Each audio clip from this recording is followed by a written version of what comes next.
Welcome to news 360. నేను మీ పవన్ కృష్ణమూర్తి. ఇవాళ డిబేట్లో భాగంగా ముఖ్యమంత్రి చంద్రబాబు నాయుడు గారు బాగా ఫైర్ అవుతున్నారు. అధికారులు నిర్లక్ష్యం వహిస్తున్నారని దాదాపు 3 రోజుల నుంచి మంత్రివర్గం కావచ్చు, ముఖ్యమంత్రి కావచ్చు, ఇతర అధికారులు, ఎన్డీఆర్ఎఫ్ బృందాలు మొత్తం అందరూ కూడా కంటి మీద కునుకు లేకుండా వరద ప్రభావిత ప్రాంతాలు, ముఖ్యంగా కృష్ణా గుంటూరు ఏరియాల్లో మొత్తం అందరూ కూటమికి సంబంధించినటువంటి ఎమ్మెల్యేలతో సైతం అందరూ తిరుగుతూ ఉంటే కొంతమంది చేస్తున్నటువంటి పనుల వల్ల, వహిస్తున్నటువంటి నిర్లక్ష్యం వల్ల చెడ్డ పేరు వస్తుంది. అలాగే చిట్ట చివరి బాధితుల వరకు కూడా న్యాయం జరగాలి, వాళ్ళ దాకా ఆహారం వెళ్ళాలి, సౌకర్యాలు వాళ్ళకు కూడా వెళ్ళాలి అనే ఒక కృతనిశ్చయంతో పనిచేస్తూ ఉంటే కొంతమంది ఇప్పటికీ గత 5 ఏళ్ల పాటు ఏదైతే పనితీరు అలవరుచుకున్నారో బద్ధకంతో అదే పనితీరుతో ఇంకా ఉంటున్నారు తప్ప మారడం లేదు అన్నటువంటి ఆగ్రహాన్ని ఆయన వ్యక్తం చేశారు. అట్ ద సేమ్ టైం మంత్రులు సైతం కొంతమంది, అలాగే కొంతమంది ఎమ్మెల్యేలు ఎవరైతే నిర్లక్ష్యంగా ఉన్నారో అవసరమైతే వాళ్ళ మీద సైతం చర్యలు తీసుకుంటాను అని స్పష్టం చేశారు. సో ఎక్కడికక్కడ రాష్ట్రాన్ని చక్కదిద్దేటువంటి క్రమంలో ఇప్పుడు వచ్చినటువంటి ఈ విపత్తుకి కూడా ముందుగానే అన్నిటి మీద స్పందిస్తూ ఆయనే గ్రౌండ్లో ఉండి మొత్తం అన్ని చేస్తూ కమాండ్ కంట్రోల్ రూమ్లో మిగతా వాళ్ళ పర్యవేక్షణ నడుస్తూ ఉంటే కొంతమంది చేసేటువంటి తప్పుడు ప్రచారం, ఇంకో పక్కన పని చెయ్యనటువంటి కొంతమంది అధికారులు, కొంతమంది అధికారగణం వీళ్ళ మీద ఫైర్ అవుతున్నారు. ఏదేమైనప్పటికీ ఆయన ఫైర్ అవుతున్నారు అన్న దాని మీద ఆరోపణలు చాలామంది చేస్తున్నారు. సో ఎందుకు ఆరోపణలు వస్తున్నాయి, ఎందుకని చెప్పి ముఖ్యమంత్రిలో ఇంత ఆగ్రహం ఈరోజు వచ్చింది అన్న దాని మీదే ఈ డిబేట్. సో దీని మీద మనతో మాట్లాడడానికి అందుబాటులో ఉన్నారు తెలుగుదేశం పార్టీ రాష్ట్ర అధికార ప్రతినిధి డాక్టర్ ఎన్బి సుధాకర్ రెడ్డి గారు, అలాగే వైఎస్ఆర్సీపీ నేత బాబ్జీ గారు, జనసేన పార్టీ నుంచి రాయపూడి వేణుగోపాలరావు గారు. అందరికీ నమస్కారం అండి. ఎస్, ముందుగా ఒకసారి చంద్రబాబు నాయుడు గారు ఏం మాట్లాడారు అన్నది ఒకసారి చూద్దాం. PCR play the byte please. అన్నింటికంటే ముఖ్యంగా ప్రజలు ఆలోచించాలి. ఏంటంటే నిన్న వచ్చి 5 నిమిషాలు వచ్చి షో చేసి ఒక్క వ్యక్తికి ఒక పాకెట్ భోజనం ఇచ్చారండి, ఒక వ్యక్తిని పరామర్శించారండి, ఒక వ్యక్తిని సపోర్ట్ చేయడుగా చేశారండి. ఆ పేపర్ ఉంది, రాయొచ్చు కదా పాజిటివ్గా. ఏంటివన్నీ వికృతమైన చేష్టలు, పనికిరాని చేష్టలు, ఎవరు చేయరు ఇవన్నీ. అందుకే నేను చెప్పాను ఎస్కోబార్ అని. ఇదే మరి చేసేవాడు, ఏది చేసినా ఇదే మరిగా. అవి కూడా నేను ఎగ్జామిన్ చేస్తున్నా. ఒకవేళ మా సీనియర్ ఆఫీసర్స్ గుడ్ ఫెయిత్తో చేస్తుంటే ఆ ఫెయిత్ నిలబెట్టుకోవాల్సిన ఆఫీసర్ అతను. ఒకవేళ గుడ్ ఫెయిత్తో పెట్టినప్పుడు, బాధ్యత ఇచ్చినప్పుడు you don't have any excuse. As long as you are in government roles, that is your duty to do government duty. Be clear. ఒకవేళ వీఆర్లో పెట్టాడు, సిఎస్ఓ లేకుంటే మా డీజీ గారు ఒక ఓవర్లుక్ అయ్యారు, ఓవర్లుక్ అయితే పనిచేయవా నువ్వు? ఏమనుకుంటున్నారు మీరు? జీతం తీసుకోవడంలా? జీతం తీసుకున్నప్పుడు నీకు బాధ్యత లేదు. సమాజం నుండి కూడా బాధ్యత ఉంటుంది, గుర్తుపెట్టుకోండి మీరు. మీకు కూడా బాధ్యత ఉంది. అందుకే అడిగాను. మీకు మేము ఇవ్వకపోవచ్చు జీతం, ప్రజలు ఇస్తున్నారు. అందరం ప్రజలు ఉంటేనే మనం అందరం ఉంటాం. ప్రజలు ఇబ్బందుల్లో ఉన్నప్పుడు మీనమేషాలు లెక్కేయడం, వాళ్ళకు నష్టం వచ్చే పనులు చేయడం అది క్షమించరాని నేరం. ఇప్పుడు నేను ఏమంటున్నానంటే, మీరు అన్నట్టు కుట్రలు జరుగుతూనే ఉన్నాయి. ఇంత వర్షం పడితే, ప్రజలు ఇంత ఇబ్బందుల్లో ఉంటే గుడ్ల వల్ల ఇష్యూ రేజ్ చేస్తారండి? బుద్ధి జ్ఞానం ఉందా మీకు? రాజకీయం ముసుగులో నేరస్తులు కాకపోతే ఏంటిది? అంటే మా అటెన్షన్ డైవర్ట్ చేసి ప్రజలకు ఇబ్బంది పెట్టాలని మీ ఆలోచన. ఇప్పుడు కూడా మీరు అన్నారు ఆ బోర్డ్స్ వచ్చాయి, ఎక్కడి నుంచి వచ్చా కూడా ఇన్వెస్టిగేషన్ చేస్తాం, ఎందుకు వచ్చా కూడా ఇన్వెస్టిగేషన్ చేస్తాం. అందులో కూడా ఎవరైనా ఉంటే మీరు అన్నట్టు ఆ బోట్లు వచ్చినప్పుడు కరెక్ట్గా అది కొట్టుకున్న ప్లేస్ చూశాను నేను. ఆ ఇది కూడా బెండ్ అయింది, వంగిపోయింది. పిల్లర్ కాదు, పిల్లర్ మధ్యలో ఉండే జాయింట్ వెయిట్ అది వెయిట్ అంటారా, అది కంట్రోల్ అన్నమాట. 2 పిల్లర్స్ మధ్యలో గేట్ని కంట్రోల్ చేయడం కోసం పెట్టినటువంటి ఆ గేట్ అక్కడ ఉంటుంది. దాని సపోర్టింగ్ ఒక కాలం దాన్ని కొట్టుకుంది. అది బెండ్ అయిపోయి ఇరిగిపోయే పరిస్థితి వచ్చింది. అంటే ఏంటిది? ఎప్పుడు చరిత్రలో జరగల. రైట్. సో ఇందులో ముఖ్యమంత్రి గారు మొత్తం 3 విషయాలని ప్రస్తావించారండి. ఒకటి ఏదైతే ప్రకాశం బ్యారేజీ దగ్గర బోట్లు గుద్దుకొని ఆ వెయిట్స్ ఏవైతే ఉన్నాయో గేట్లకి సపోర్టివ్గా ఉన్న గేట్స్ వాటికి సంబంధించిన డ్యామేజ్ మీద మాట్లాడారు. అట్ ద సేమ్ టైం అధికారుల నిర్లక్ష్యం మీద, at the same time YSRCP Jaganmohan Reddy నిన్న అక్కడికి వెళ్ళి కృష్ణలంక దగ్గర ఆయన చేసినటువంటి దాని మీద వైఎస్ఆర్సీపీ శ్రేణులు చేస్తున్నటువంటి తప్పుడు ప్రచారం మీద కూడా చాలా ఆగ్రహం వ్యక్తం చేశారు. అలాగే ప్రజల పరిరక్షణే, ప్రజలే ఇలా ఉన్నప్పుడు మనమే వాళ్ళకి తోడుగా ఉండాలి, అందుకే మనకు అధికారం ఇచ్చింది తప్ప ఏదో మెహర్బానీలు చేయడానికి కాదు అని స్పష్టం చేస్తూ ఆగ్రహం వ్యక్తం చేసి ఒక అధికారిని సస్పెండ్ కూడా చేసి వచ్చానని చెప్పారు. సో వైఎస్ఆర్సీపీ బాబ్జీ గారు, సో ఓవరాల్గా ఈ 3 రోజులు జరిగినటువంటి దాని మీద అసలు మీ పార్టీకి కంప్లైంట్ ఏంటి? నమస్తే అండి. ముందుగా ప్యానెల్లో ఉన్నటువంటి సభ్యులందరూ కూడా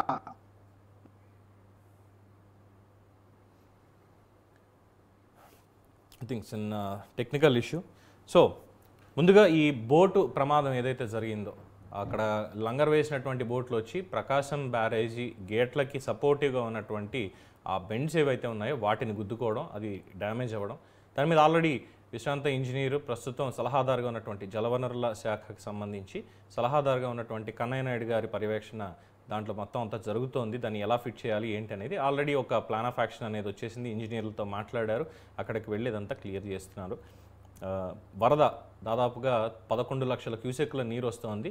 అది 7 నుంచి 8 లక్షల క్యూసెక్లకు వచ్చిన వెంటనే ఇమ్మీడియట్గా మనం దాన్ని సెట్ చేసేయచ్చు. ఇబ్బందికర పరిస్థితులు ఏవైతే లేవు. కాకపోతే ఇటువంటివి పునరావృతం కాకుండా చూసుకోవాలి, బ్యారేజీల పటిష్టతకి ముందుగా చర్యలు తీసుకోవాలి అని గవర్నమెంట్కి సూచించడం జరిగింది. ఆ బోట్లు ఎవరివి, ఎందుకని అక్కడ కట్టారు, ఎందుకు అవి ఇలా వచ్చాయి? ఎందుకంటే గతంలో కూడా 2021-22 వచ్చినటువంటి వరదల్లో కూడా ఇలాగే ఒక ఇసుక బోటు కృష్ణానది గేటుకి అడ్డంగా ఉండిపోతే ఆ గేట్ క్లోజ్ అవ్వలేదు. ఆ గేట్ తీయడానికి దాదాపు 3-4 రోజుల పైన టైం పట్టింది. నీరు స్టోర్ అవ్వాల్సినటువంటి నీరంతా కూడా వృధాగా సముద్రంలో కలిసిపోయింది. సో అదొకటి భవిష్యత్తుని దృష్టిలో పెట్టుకుని చేసినటువంటి మాటలు కూడా ఇక్కడ చెప్పారు ఆయన. రెండోది, ఏదైతే ఈ వరదలకు సంబంధించిన సహాయక చర్యలు ఇవన్నీ జరుగుతున్నాయో దీంట్లో అధికారులు, మంత్రులు, ఎమ్మెల్యేలు అందరూ పాల్గొంటున్నారు, ఇంక్లూడింగ్ ముఖ్యమంత్రితో సహా. వీళ్ళందరూ పని చేస్తుంటే ఒక పక్కన, ఇంకో పక్కకి వెళ్ళి గుడ్లవల్లేరు కాలేజ్ ఇన్సిడెంట్, అక్కడ ఏమీ జరగలేదు, అది కేవలం అపోహ సృష్టించారు, నలుగురి మధ్యలో జరిగినటువంటి దాన్ని తీసుకొచ్చి ఏదో రాష్ట్ర వ్యాప్తంగా ఇది జరిగిపోయింది అంటూ తప్పుడు ప్రచారం చేస్తున్నారు. ఇప్పుడు వరదల్లో కూడా మీకు గుడ్లవల్లేరు ఇష్యూ దాన్నే మీరు మాట్లాడుతున్నారు అక్కడికి వచ్చి, నిన్న కృష్ణలంక వచ్చి కూడా అని చెప్పి ఆగ్రహం వ్యక్తం చేశారు. ఇది కాకుండా అధికారులు ఎవరైతే సింగ్ నగర్కి సంబంధించిన దాని మీద చాలా తప్పుడు ప్రచారం చేస్తున్నారు, ప్రభుత్వం రావట్లేదు, మాకెవరు ఇవ్వట్లేదని. ఎన్డీఆర్ఎఫ్ బృందాలు, హెలికాప్టర్లు, బోట్లు వేసుకుని వెళ్తుంటే కొంతమంది స్వార్థపరులు ఆ బోట్లు వాళ్ళు తెచ్చుకున్నటువంటి దాంతో వెళ్ళి మాకు డబ్బులు ఇస్తేనే తీసుకెళ్తామని మాట్లాడుతుంటే అధికారులతో చెప్పి వాళ్ళందరినీ అక్కడి నుంచి తొలగించండి, బోట్లు స్వాధీనం చేసుకోండి అన్న ఆర్డర్స్ కూడా వెళ్ళాయి. ఇవి ఎవరు పట్టించుకోరు. అదిగో చంద్రబాబు ప్రభుత్వం కుట్రలు చేసేసింది, చంద్రబాబు ప్రభుత్వం పూర్తిగా పడకేసేసింది, చంద్రబాబు ప్రభుత్వం ఇది చేసింది, పవన్ కళ్యాణ్ అక్కడ కనిపించట్లేదు, ఈ మాటలు, ఈ చెత్త మాటలన్నీ మాట్లాడటం ఏం చెప్తాం వాళ్ళకి? బాబ్జీ గారు చెప్పండి సార్. హలో హలో బాబ్జీ గారు, ఏంటి మీకున్న కంప్లైంట్ ఏంటి? మీ పార్టీకి ఉన్నటువంటి కంప్లైంట్ ఏంటి అసలు ఈ 3 రోజులు జరిగినటువంటి దాని మీద, ప్రభుత్వం తీసుకుంటున్నటువంటి సహాయక చర్యలు వీటన్నిటి మీద? హలో చెప్పండి బాబ్జీ గారు, వినిపిస్తామని చెప్పండి. ప్యానెల్లో ఉన్న సభ్యులందరికీ నా యొక్క హృదయపూర్వక నమస్కారం తెలియజేస్తున్నానండి. ముందుగా ప్రకృతి వైపరీత్యం వల్ల వచ్చినటువంటి ఏదైతే వరదలు ఉన్నాయో, వరదలు దాదాపుగా 19 మంది 20 మంది చనిపోయారని తెలుస్తుంది. ముందుగా వాళ్ళకి నా యొక్క నివాళులు అర్పిస్తూ వాళ్ళ కుటుంబ సభ్యుల ప్రగాఢమైన సానుభూతి తెలియజేస్తా ఉన్నాం. ఈ వరదలు వస్తాయని చెప్పేసి ఏదైతే ఐఎండి డిపార్ట్మెంట్ ఉందో, ఐఎండి డిపార్ట్మెంట్ 28వ తేదీన తీవ్రంగా హెచ్చరించడం అయినది. అయ్యా ఇలా వరదలు బీభత్సమైన వర్షాలు వచ్చే అవకాశం ఉంది అన్నప్పుడు ఇక్కడ ఉన్నటువంటి ప్రభుత్వ యంత్రాంగం సరైన రీతిలో స్పందించలేదని నేను అనుకుంటా ఉన్నా. ఎందుకు స్పందించలేదు ఏంటి అన్నది వాళ్ళు చెప్పాలి. సపోజ్ ఆల్మట్టి డ్యామ్ ఉంది, తుంగభద్ర ఉంది, ఆ డ్యామ్ నుంచి వచ్చేటటువంటి నీరు ఎప్పటికప్పుడు వచ్చినటువంటి నీరు వచ్చినట్టు వదిలేస్తా ఉన్నారు. కానీ ఫ్లడ్ క్వశ్చన్ అన్నది మనం ఏర్పాటు చేసుకోలేకపోయాం. శ్రీశైలం కానీ నాగార్జున సాగర్లో కానీ ఫ్లడ్ క్వశ్చన్ ఏర్పాటు చేసుకోలేకపోయి దాదాపుగా అక్కడ వచ్చే నీరు వచ్చినట్టు ఉన్నప్పుడు మనం ఇక్కడ 60 నుంచి 70 టీఎంసీ నీరు ముందునే వదిలేసి ఉండుంటే ఈ రోజున ఈ దుస్థితి వచ్చి ఉండేది కాదని నాకు ప్రగాఢమైన నమ్మకం. అంతేకాదు అంతేకాకుండా వెలగలేరు నుంచి హెడ్ రెగ్యులేటరీ నుంచి దాదాపుగా 11 లాక్లు ఎత్తిస్తారు. ఎందుకు ఎత్తారు అవి? అక్కడ కరకట్ట ఏదైతే ఉందో కరకట్ట మునిగిపోతుంది అని చెప్పేసి నైట్ అర్ధరాత్రి 11 లాకులు ఎత్తేయడం జరిగింది. ఆ 11 లాకులు ఎత్తేయడం వల్ల ఈ రోజున విజయవాడ మునిగిపోయిందని చెప్పేసి నా ఆలోచన. ఏ 11 లాకులు అండి? ఎక్కడ అది? హలో, ఎక్కడ ఏ 11 లాకులు సార్? దేనికి సంబంధించి? వెలగలూరు హెడ్ రెగ్యులేటరీ దగ్గర 11 లాకులు ఎత్తారు నైట్. అక్కడి నుంచి వచ్చినటువంటి వాటర్ అంతా కూడా ఈ విజయవాడ ముంచడానికి గల కారణం ఏందని చెప్పి మీరు చెప్తా ఉన్నా ఈ రోజున. ఓకే, ఎందుకంటే మనం ఒక వరద వచ్చినప్పుడు కరకట్ట మీద ఈ రాష్ట్రాన్ని పరిపాలించేటువంటి ఒక వ్యక్తి ఉన్నప్పుడు ఆ వ్యక్తి కూడా కరకట్ట మీద నివాసం ఉండడం అనేది అంత మంచిది కాదని చెప్పేసి గతంలోనే మీ వైఎస్ జగన్మోహన్ రెడ్డి గారు కూడా చెప్పడం జరిగింది. కానీ మనం ఒక రాష్ట్రాన్ని పరిపాలించామంటే ఆ రాష్ట్రానికి మనం ఆదర్శంగా నిలబడాలి.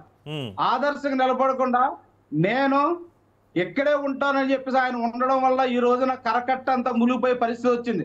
చంద్రబాబు ఈ రాష్ట్రాన్ని పరిపాలించిన ఒక వ్యక్తి ఇల్లు ఒక ఫ్లోర్ మునిగిపోయిందంటే మనం ఈ రోజున ఏమనుకోవాలి? అక్కడే ఉన్నటువంటి మంత్రి సత్యనారాయణరాజు గారి ఆశ్రమం కూడా మునిగిపోతుంటే ఆ ఎవరైతే పైన ఉన్నటువంటి పేషెంట్లు ఎవరైతే ఉన్నారో వాళ్ళందరినీ కూడా తాడు ద్వారా రక్షించాల్సిన ఆవశ్యకత ఏర్పడింది. ఈ రోజున ఎప్పుడు రానటువంటి వరద వచ్చిందంటే దాంట్లో ప్రకృతి వైపరీత్యంతో పాటు మానవ తప్పిదం కూడా ఉందని చెప్పి సందర్భం తెలియజేస్తున్నాను sir. Okay, right. Sudhakar Reddy గారు పవన్ గారు చెప్పండి. సరే, ఎవరి వాదన వాళ్ళదండి, ఎవరి వాదన ఇక్కడ మీకు ఒక చిన్న విషయం చెప్పేస్తా. ఇక్కడ నాకున్న కంప్లైంట్ ఇది ఏంటంటే, అంటే వారు మాట్లాడిన దాంట్లో నేను చూడాల్సిన పాయింట్లు కూడా ఉన్నాయి. ఈ వెలగలేరు హెడ్ రెగ్యులేటరీ ఎక్కడ ఉంది, దాని 11 లాకులు ఎప్పుడు ఎత్తారనేది ఇప్పుడు ఎలాగో రిపోర్ట్స్లో వస్తుంది, అదొకటైతే. కరకట్ట ఇష్యూ అదే, దాన్ని వదిలేద్దాంలేండి, దాని గురించి పెద్ద పట్టించుకోవద్దండి, మనం డ్రాగ్ చేసుకోవద్దు. 28వ తేదీన రిపోర్ట్స్ వచ్చాయి ఐఎండి డిపార్ట్మెంట్ నుంచి, కానీ ప్రభుత్వం స్పందించట్లేదు అని అంటున్నారు. సో అక్కడి నుంచి మీరు స్టార్ట్ చేయండి సార్. అవునండి, ఇప్పుడు కొంత ముందు జాగ్రత్త తీసుకుంటే మంచిదన్న విషయం తెలుసండి అది దాన్ని నేను కూడా ఒప్పుకుంటాను. అయితే ఆ ముందు జాగ్రత్త తీసుకోకపోవడంలో కొంత అధికారుల వైఫల్యం ఉంది. ఆ తర్వాత ఇంతకు ముందు ఉన్న ప్రభుత్వం కనీసం వాటిని రిపేర్లు కూడా చేయలేదు, తూములు చేయలేదు, గేట్లు అవి రిపేర్లు ఏమి చేయలేదు, అవి తీయడం కూడా కష్టమైంది, అది వేరు. కాబట్టి దీని వెనక గత ప్రభుత్వ వైఫల్యం ఉంది. తాజాగా అధికారులు కూడా కొద్ది అజాగ్రత్తగా పనిచేశారనడంలో సందేహం లేదు. అయితే కేవలం అక్కడేదో గేట్లు ఎత్తారు ఆ చెరువు వల్ల ఇలా అనేది కాదండి. మనకి 3 రోజుల పాటు కురిసే వర్షం ఒకే రోజులో కురిసిందండి. ఆ వర్షపు రోజు నేను కూడా విజయవాడలో ఉన్నాను.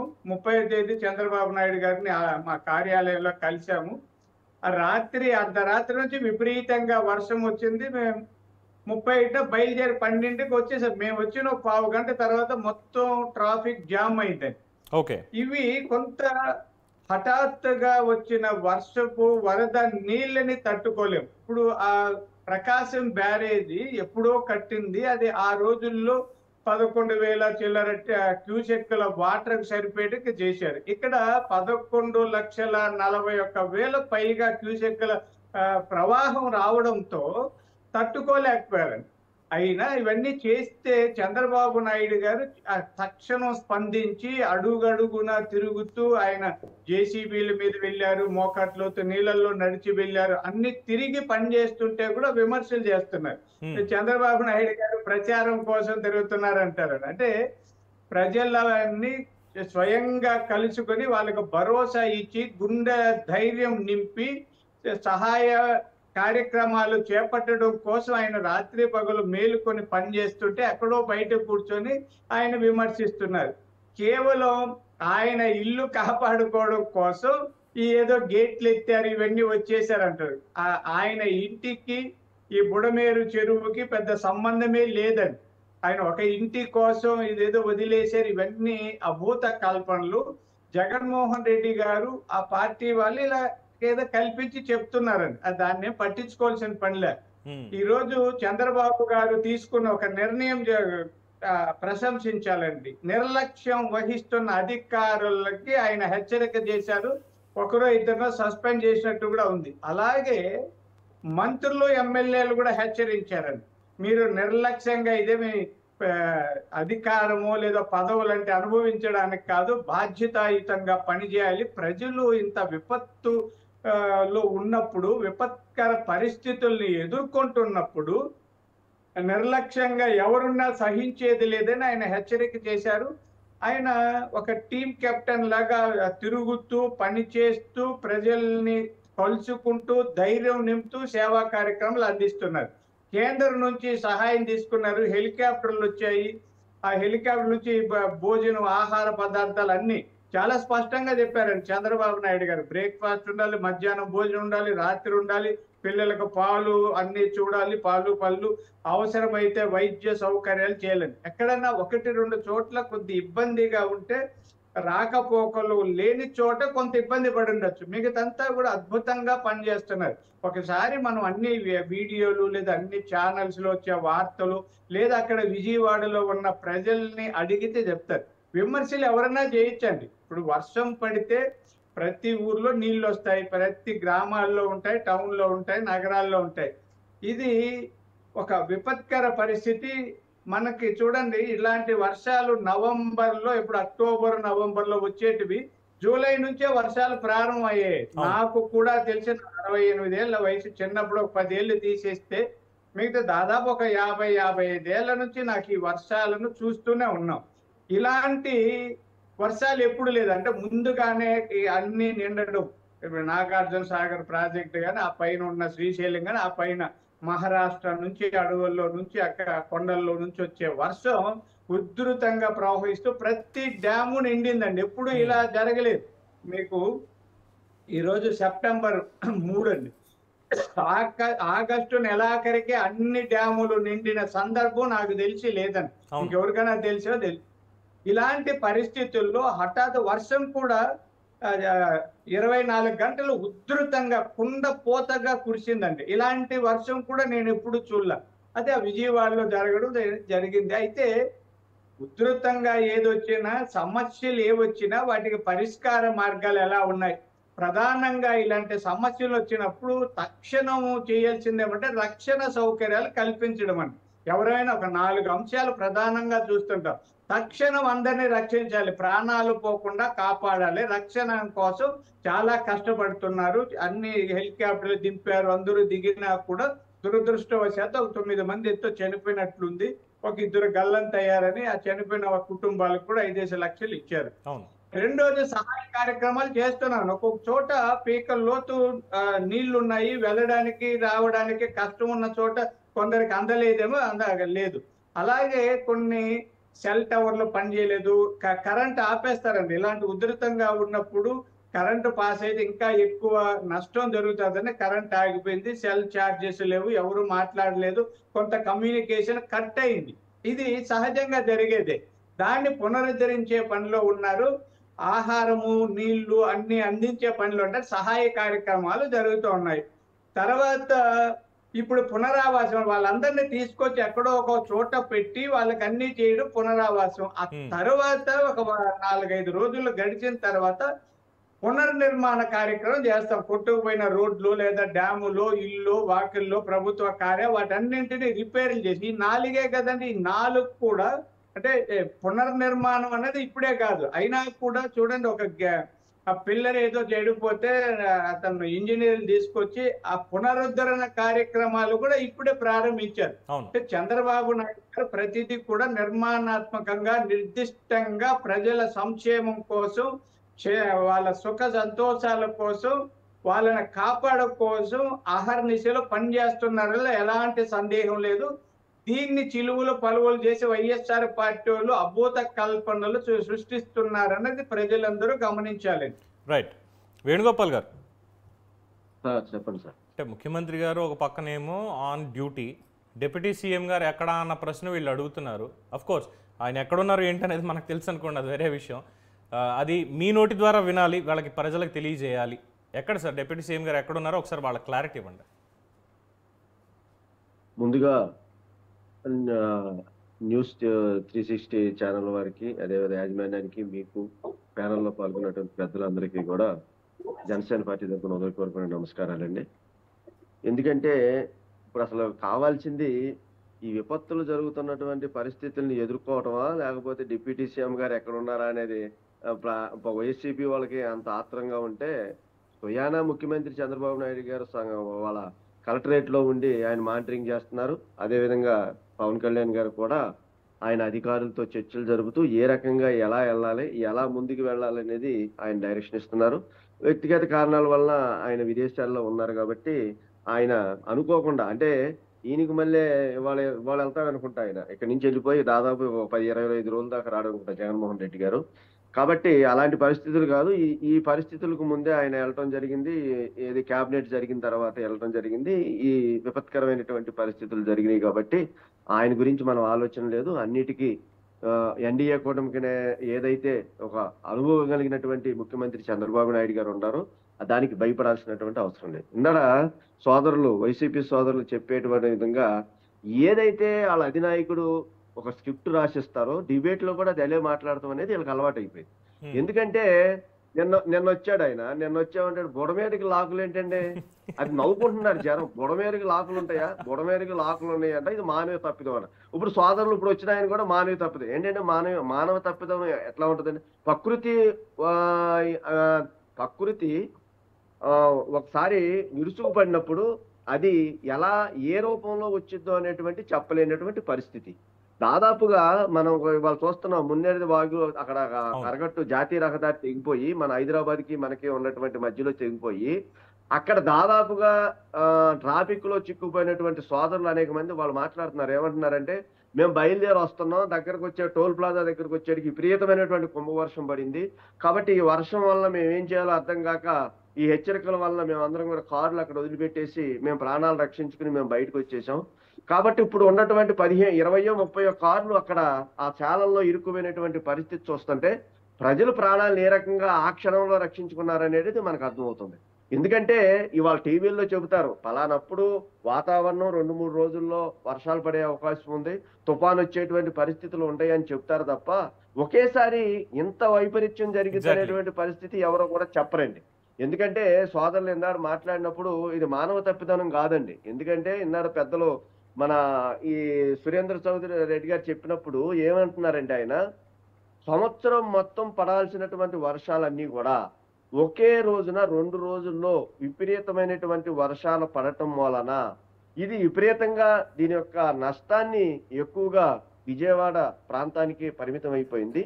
దీనికి కారణం ఏంటంటే, దాదాపుగా బుడమేరు అనేది దాదాపుగా ఇది ఖమ్మం నుంచి మొదలయ్యి మన కొల్లేరు సరస్సులో కలిసేటువంటి ఒక నదండి. ఇది ఒక కాలువ లాంటిది. అంటే దాదాపుగా 170 కిలోమీటర్ల అనంతరం వెళ్ళి కలిసేటువంటి బుడమేరు ఇవాళ మున్నేరు గాని బుడమేరు గాని ఈ రెండు కూడా ఏకమయ్యి విపరీతమైనటువంటి వర్షాలు రెండు కూడా రావటం వలన బుడమేరు కెపాసిటీ కేవలం 17,000 క్యూసెక్కుల నీరు మాత్రమే దాని కెపాసిటీ.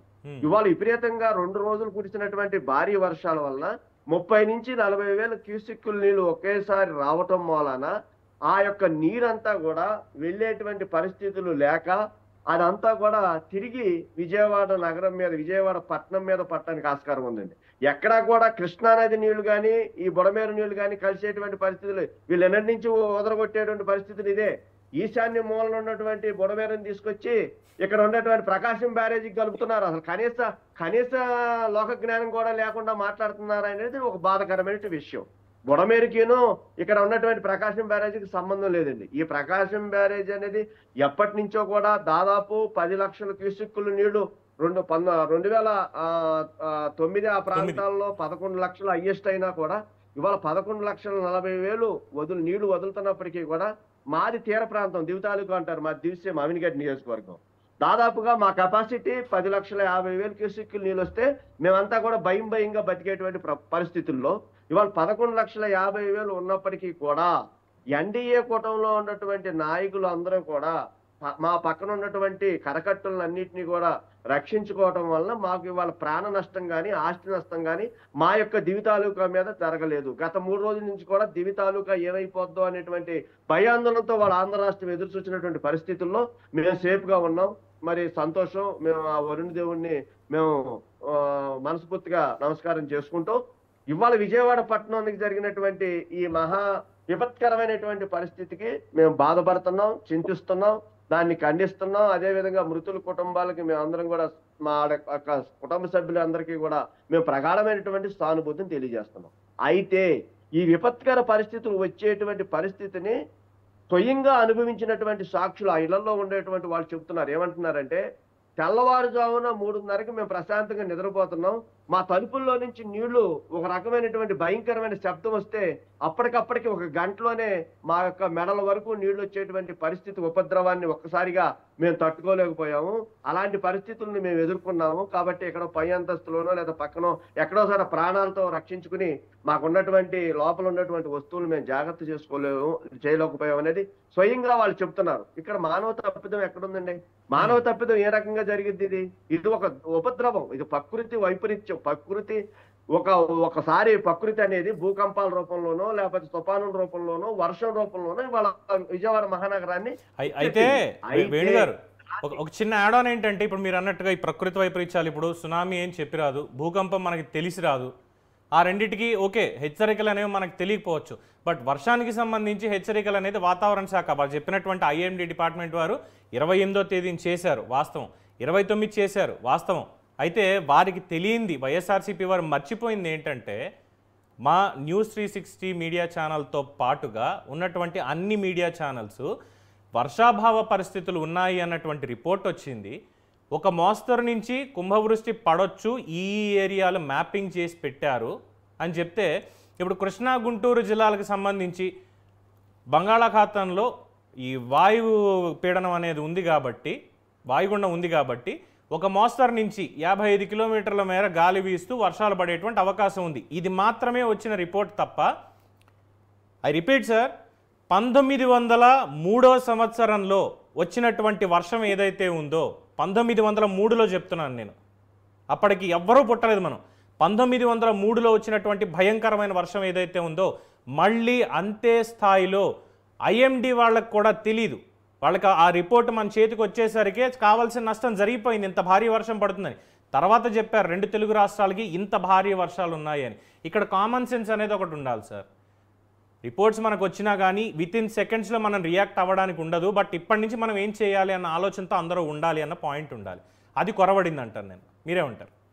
తప్పకుండా దానికి కూడా నేను కంక్లూజన్ ఏం చెప్పబోతున్నానంటే, ఆయన ఏదో అంటాడు, ఇప్పుడు వచ్చి ఎన్డీఏ కూటమి వచ్చి దాదాపుగా 2 నెలలు 100 రోజులు కూడా ఇంకా పూర్తి అవ్వలేదు, దగ్గర పడుతున్నాం. ఈ లోపే ఈ వైపరీత్యాన్ని ఎన్డీఏ కూటమి మీదను మానవ తప్పిదం మీద ఈ వైసీపీ వాళ్ళు వేయటం అనేది చాలా దౌర్భాగ్యమైనటువంటి పరిస్థితి.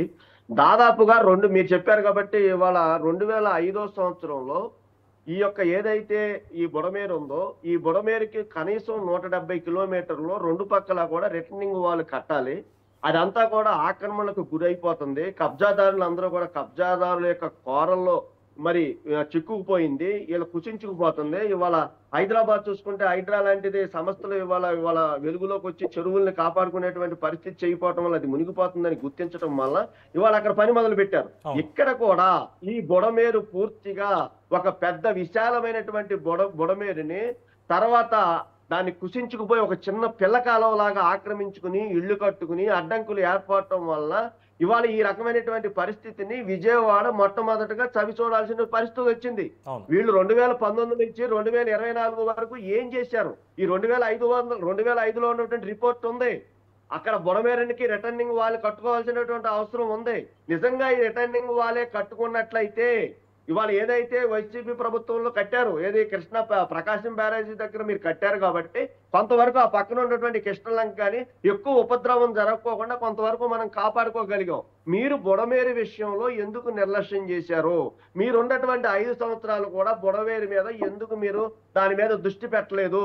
ఈ దృష్టి పెట్టకపోవటం వలన దానికి పడినటువంటి గతంలో పడినటువంటి గండులన్నింటినీ కూడా అలా వదిలేయటం వలన ఏమైద్దిలే ఇంత నీళ్లు వచ్చిద్దా అనేటువంటి పరిస్థితుల్లో మీరు దాన్ని నిర్లక్ష్యం చేయటం వల్ల ఇవాళ కొత్తగా తెగిపోయినటువంటి గండ్లు కానీ పాత గండుల్లో నుంచి ఇవాళ విపరీతమైనటువంటి 2 రోజులు మరి ఎవరు కూడా ఊహించినటువంటి వర్షపు నీరు అంతా కూడా దాదాపుగా 5 నుంచి 6 అడుగుల వరకు కూడా ఇవాళ విజయవాడ నగరాన్ని అష్టదిగ్భ్రందం చేసినటువంటి నీటిలో ముంచడానికి కారణం ఇప్పుడు మేమైతే గుట్టకాల్చి మొఖానైతే వేయం కానీ మీరు 5 సంవత్సరాలు కనుక శ్రద్ధ తీసుకున్నట్టయితే బుడమేరుకి రిటర్నింగ్ వాళ్ళని కొంతవరకైనా మీరు విజయవాడ నగర పరిసర ప్రాంతాలు పొలిమేరులు దాటే వరకైనా కట్టినట్టయితే ఈ మహానగరాన్ని కాపాడుకోవడానికి అవకాశం ఉండేది అనేటువంటి విషయాన్ని తెలియజేస్తూ రెండో విషయానికి వచ్చినట్లయితే ఇవాళ ముఖ్యమంత్రి చంద్రబాబు నాయుడు గారు చాలా అనుభవం కలిగినటువంటి పెద్ద మనిషి ఒక ముఖ్యమంత్రి.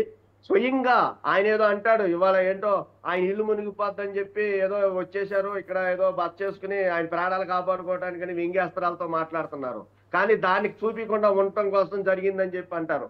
నిజంగా ఒక బాధ్యత కలిగినటువంటి ముఖ్యమంత్రి ప్రజలకి అండగా ఉండటం కోసం ఈ యొక్క విపత్కరమైనటువంటి పరిస్థితుల్లో నుంచి బయటపడిగా వరకు నేను ఈ బాధితులకి అండగా ఉంటాను, బాధితుల్ని రక్షించుకునేటువంటి మార్గం నేను తీసుకుంటానని చెప్పి అర్ధరాత్రి 2 గంటల వరకు కూడా ఆయన బోటేసుకుని 74 సంవత్సరాల వయసులో ఆ రకంగా తిరిగి ప్రజల్ని చైతన్యం చేసి చిన్న ఆ క్షణంలో చేయకపోవచ్చు మనకు రావాల్సిన బోట్లు కానీ తర్వాత ఇప్పుడు వచ్చినాయి హెలికాప్టర్లు కానీ బోట్లు కానీ తర్వాత ఈ వచ్చేటువంటి ఈ యొక్క ఆహారాన్ని అందించేటువంటి పరిస్థితులు ఇవాటి నుంచి చాలా ముమ్మరంగా జరుగుతున్నాయి.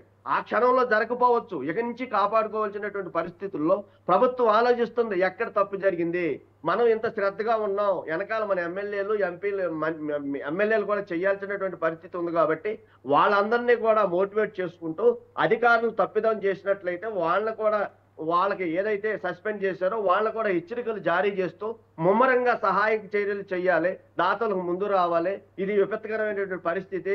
దాదాపు 32 డివిజన్లో 2 లక్షల మంది విజయవాడ నగరవాసులు ఇవాళ తిండి తెప్పలు లేకుండా అలమటిస్తున్నారు. మీరందరూ కూడా ముందుకు రండి, మిగిలినటువంటి సురక్షితమైన ఉన్నటువంటి ప్రాంతంలో ఉన్నటువంటి ప్రజలు కూడా చెయ్యి అందించండి, దాతలు రండి అని చెప్పి ఆయన పిలుపునివ్వటం.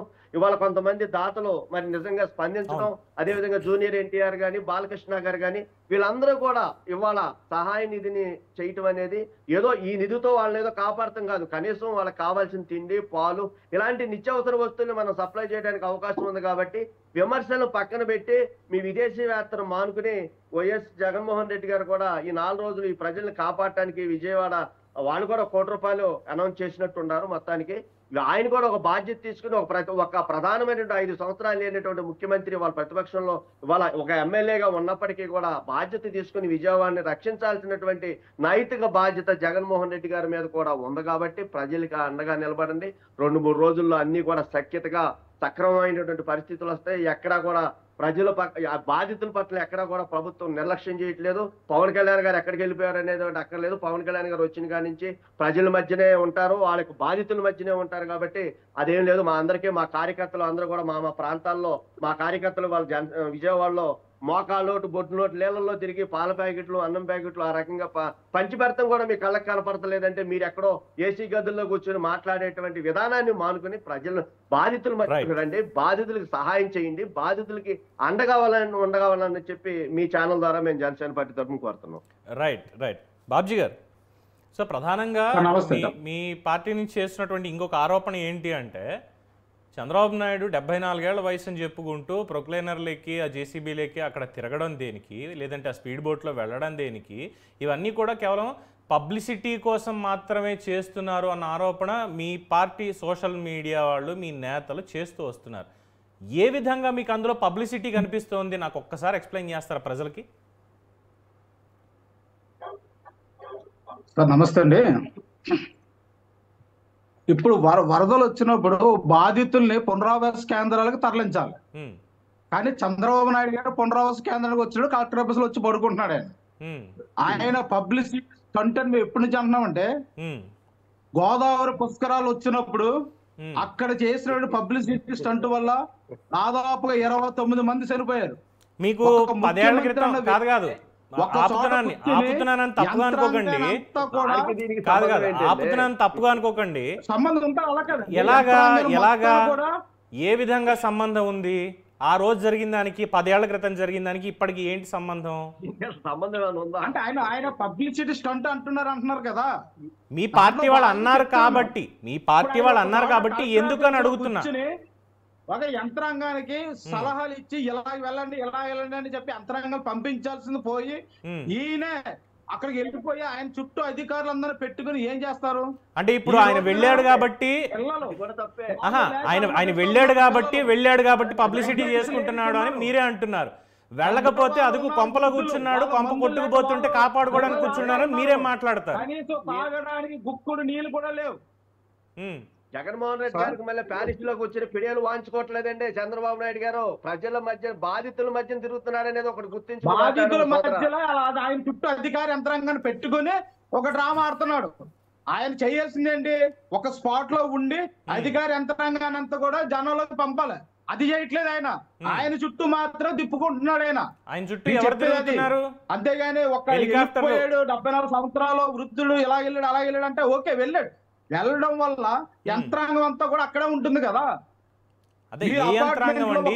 ఫ్లోర్ మునిగిపోతే అపార్ట్మెంట్ లో ఉన్నటువంటి పిల్లలు పాలు లేక చంద్రబాబు నాయుడు గారు వెళ్ళినప్పుడు ఒక మహిళ అడుగుతూ ఉంటే కనీసం ఆ మహిళకి కూడా పాలు ప్యాకెట్ అందించలేని స్థితిలో ఉంది ప్రభుత్వం. ఏంటండి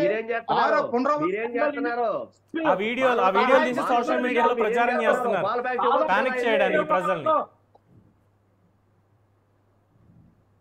రాబ్జీ గారు మ్యూట్లోకి వెళ్ళింది.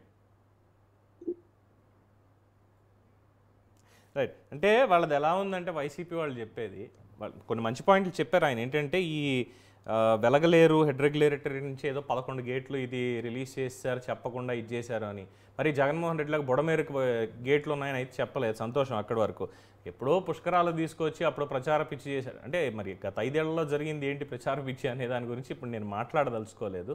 బట్ అక్కడ ఒక ముఖ్యమంత్రిగా నేను మళ్ళీ చెప్తున్నాను, ఇది ఇండియా మొత్తంలో ఏదైనా ఒక న్యాచురల్ కెలామిటీ ఒక డిజాస్టర్ వచ్చింది అన్నప్పుడు 100% మిగతా రాష్ట్రాల ముఖ్యమంత్రులు కానీ ఇంక్లూడింగ్ మన దేశానికి పనిచేసిన ప్రధానులు కానీ ఎప్పటి నుంచి చంద్రబాబు నాయుడు రాజకీయ ప్రస్థానం నుంచి తీసుకోండి వీళ్ళందరికంటే కూడా ఖచ్చితంగా ఒక 10% ఎక్కువ రియాక్ట్ అయ్యి దానికి ఆ ప్రాబ్లం ఎందుకు వచ్చింది, ఎలా వచ్చింది, దానికి సొల్యూషన్ ఏంటి అనేదానికి ఒక తార్కాణంగా నిలుస్తాడు ఆయన.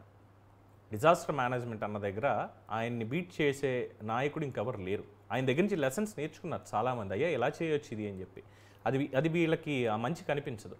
రాజకీయాలు వేరండి. రాజకీయాలుగా నేను కూడా సమర్థించను చాలాసార్లు, అవసరం లేదు, నేనే కదా చాలామంది సమర్థించారు. కానీ ఒక పదవిలో ముఖ్యమంత్రి అనేటువంటి స్థానంలో ఉండి captain of the ship, captain ముందు నుంచి నడిపిస్తాడు, లీడర్ అనేవాడు ముందు నుంచి నడిపించాలి. అదే చేస్తున్నాడు ఆయన.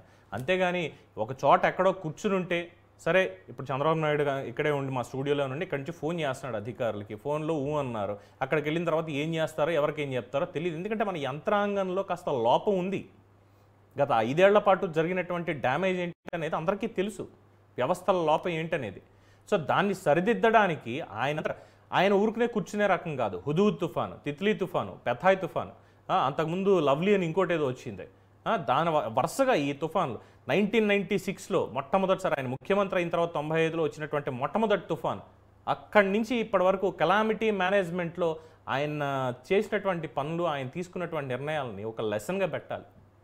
అలాంటి మనిషి ఈరోజు అక్కడ నేను ధైర్యంగా ఉండండి, నేను వచ్చాను, మీ గురించి అధికారులను పంపిస్తున్నాను, ఎన్డీఆర్ఎఫ్ బృందాలు వస్తున్నాయి, మనకి ఇక్కడ నుంచి హెలికాప్టర్స్ వస్తున్నాయి, ఫుడ్కి వాటికి ఇలా ఉంది, రిపోర్ట్స్ మనకు వచ్చినటువంటిది ఆలస్యంగా వచ్చాయి, మీరు ఎవ్వరూ భయపడక్కర్లేదు, మీ అందరికీ నేనున్నాను, ప్రతి ఒక్కళ్ళని నేను కాపాడుకుంటా, ఒక నైతిక స్థైర్యాన్ని ఇచ్చేటువంటి కార్యక్రమం అది. దాన్ని కూడా పబ్లిసిటీ అంటే నాకు ఇక్కడ ఇదే ఒక డౌట్ వస్తుంది ఏంటంటే, సరే వారు పబ్లిసిటీ అంటున్నారు కాబట్టి ఎవరైనా ఎన్నికలు ఉన్నాయి ఇంకొక 6 నెలల్లో అంటే అప్పుడు నిజంగా మొదలు పెట్టచ్చు, పబ్లిసిటీ స్టంట్లు చేస్తున్నారు వీళ్ళు, దీనికి ఇలా చేస్తున్నారు అని చెప్పి. ఎన్నికలు గడిచి ఇంకా 4 నెలలు కాలేదు, 3 నెలలు ఇంకా పూర్తి అవ్వలేదు గవర్నమెంట్ ఏర్పాటయ్యి, ఇప్పుడు వాళ్ళకి పబ్లిసిటీ చేసుకోవడానికి ఏముంది? అయితే గీతే ఆంధ్రప్రదేశ్కి బ్రాండ్ ఇమేజ్ కావాలి. సుధాకర్ రెడ్డి గారు అంతేనా? హలో, అంటే రేపు ఎల్లుండి ఏమైనా ఎలక్షన్స్ ఉన్నాయా ఏంటి మీకు? మీ కూటమి ప్రభుత్వానికి మళ్ళీ ప్రజల్లోకి వెళ్ళడానికి ఎలక్షన్స్ ఏమైనా ఉన్నాయా పబ్లిసిటీ చేసుకోవడానికి? మాకంత ఓటు బ్యాంక్ రాజకీయం అక్కర్లేదండి. ప్రజలు ఇచ్చారు తీర్పు. ఇది ప్రజాప్రభుత్వం, ప్రజల కోసం జవాబుదారుగా ఉండేటువంటి ఎన్డీఏ కూటమి కాబట్టి మాకేమి దగ్గరలో ఎన్నికలు అక్కర్లేదు. ప్రజల పక్షాన్ని నిలబడతాం, ప్రజల కోసమే పనిచేస్తాం. ఆయన సార్ పెద్ద ఆయన చెప్పిన విషయం కూడా అదేని అనుకుంటున్నాను నేనైతే. సరే, సారీ మధ్యలో. పర్వాలేదు, ఇద్దరు సరిపోయారు సమాధానానికి. సుధాకర్ రెడ్డి గారు సరే, నాది వీడియో వస్తుందండి. కొంచెం అది టర్న్ చేయండి అది.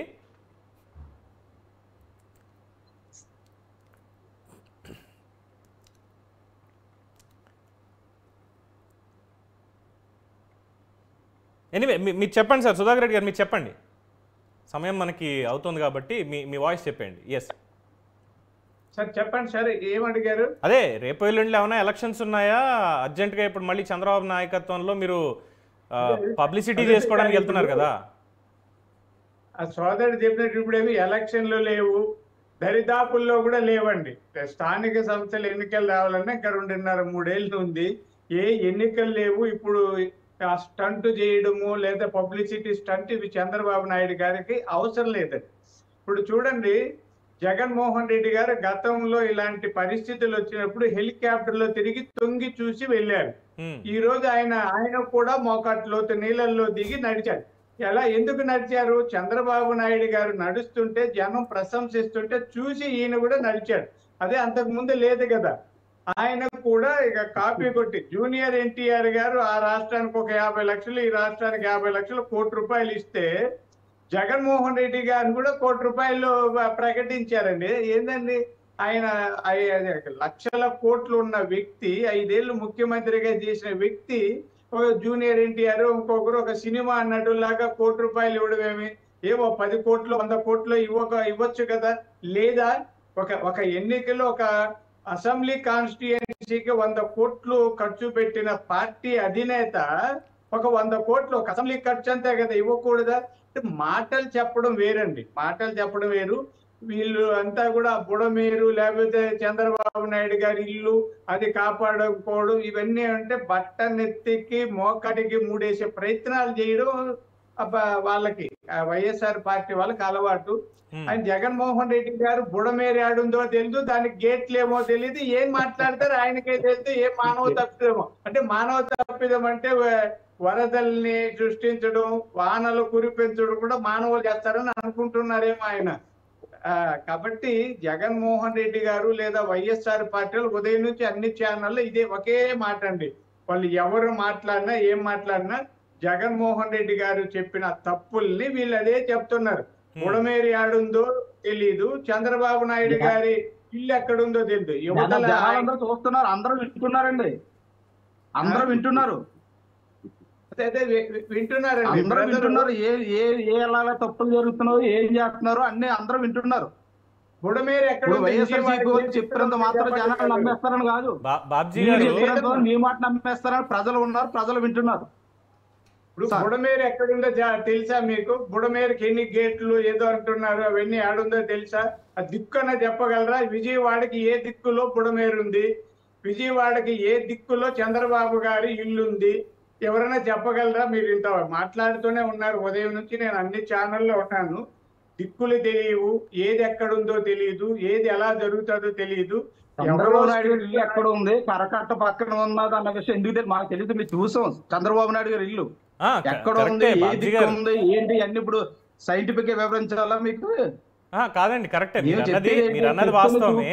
మీరు చెప్పిన మాటల్ని బాబ్జీ గారు, పాజిటివ్ గా తీసుకుంటే తీసుకోండి, బాబ్జీ గారు, బాబ్జీ గారు, బాబ్జీ గారు, అది ఎక్కడ ఉంది, దాని కొలతలు ఎంత, అది ఎక్కడ ఉందో తెలుసా మీకు? ఎందుకు అలా మాట్లాడకూడదు? పవన్ గారు, ఎస్ మామూలుగా ఆ వేసిన రాళ్ళకంతా ఎవరు పరిగెత్తం. ప్రతిపక్షాలు సహేతుకమైన విమర్శలు చేస్తే వాటిని ఏ అధికార పక్షమైనా పట్టించుకుంటది. అలా కాకుండా ఏదో విమర్శలు చేయాలని చేసే విమర్శలు పట్టించుకోవాల్సిన అవసరం లేదు. ప్రజలు గమనిస్తున్నారు, విజయవాడ ప్రజలు లేదా రాష్ట్ర ప్రజలు, ఈ బాధితులందరూ కూడా ఎవరు ఎలా పనిచేస్తున్నారు అన్నది లోకానికి తెలుసు. జాతీయ స్థాయిలో కాదండి, అంతర్జాతీయ 4.5 లక్షల 5 లక్షల మంది ప్రజలు ఈ రోజున.